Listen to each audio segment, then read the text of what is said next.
இன்னைக்கு நம்ம வீடியோல இந்தியா வர்சஸ் நியூசிலாந்து ஃபைனலுடைய ரிவ்யூ தான் பார்க்க போறோம். வாங்க பார்க்கலாம்.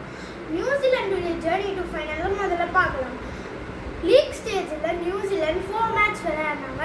அதில் வெறும் ஒரே ஒரு லாஸ், சவுத் ஆஃப்ரிக்கா கூட மட்டும் லாஸ் ஆகி மிச்சம் மீதி 3 மேட்சையும் வின் பண்ணி அவங்க சூப்பர் 8க்கு குவாலிஃபை ஆனாங்க. அண்ட் சூப்பர் 8ல் இங்கிலாந்து கூட தோல்வி அடைஞ்சு பாகிஸ்தான் கூட மழை வந்த காரணத்தினால மேட்ச் டை ஆகி அதுக்கப்புறம் ஸ்ரீலங்கா கூட மேட்சை வின் பண்ணாங்க. அண்ட் இங்கிலாந்துடைய குவாலிஃபிகேஷன்ஸ் ஃபார் செமிஃபைனல் ரொம்ப கஷ்டமாக இருந்துச்சு.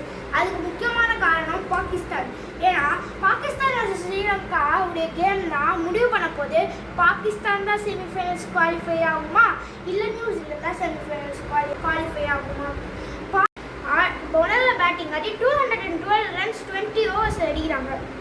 இப்போ பாகிஸ்தானுடைய போலர்ஸ் 140 150 ரன்ஸுக்கு ஸ்ரீலங்காவை ரெஸ்ட்ரிக்ட் பண்ணியிருந்தாங்கன்னா பாகிஸ்தான் செமிஃபைனல்ஸ் குவாலிஃபை இருப்பாங்க.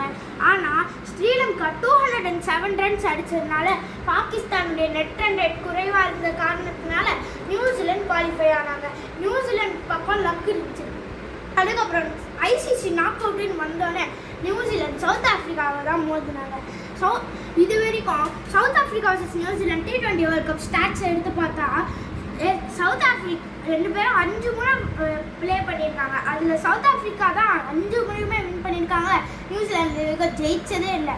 ஆனால் முதல் முறையாக நியூசிலாந்து செமிஃபைனல்ஸில் சவுத் ஆஃப்ரிக்காவை தோக்கடிச்சு சவுத் ஆஃப்ரிக்காவை எலிமினேட் பண்ணி ஃபைனலுக்கு போகிறாங்க.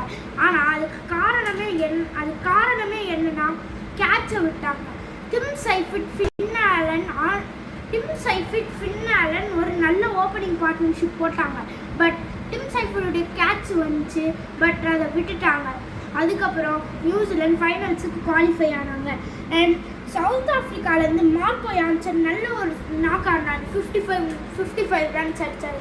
அதனால தான் சவுத் ஆஃப்ரிக்கானால 170 கிட்ட வர முடிஞ்சுது. அதுக்கப்புறம் நியூசிலாந்து சேஸ் பண்ண வந்தாங்க. அப்போ தான் டிம் சைஃபிட்டும் ஃபின்னாலும் கொஞ்சம் நல்லா ஆரம்பித்தாங்கன்னு பார்த்தா டிம் சைஃபிட்டுடைய கேட்சை விட்டாங்க. அப்போது விட்டது கேட்சா இல்லை மேட்சான்ற மாதிரி ஆச்சு. அதுக்கப்புறம் டிம் சைஃபிட் 58 க்ரூஷியல் ரன்ஸ் அடித்து அவுட் ஆனார். ஆனால் ரச்சின் ரவீந்திரா அதுக்கடுத்தது ரச்சின் ரவீந்திரா வந்து பவுண்டரிஸில் டீல் பண்ணார். அதுக்கப்புறம் ஃபின் ஆலன் செஞ்சுரி அடித்து மேட்சை வின் பண்ணி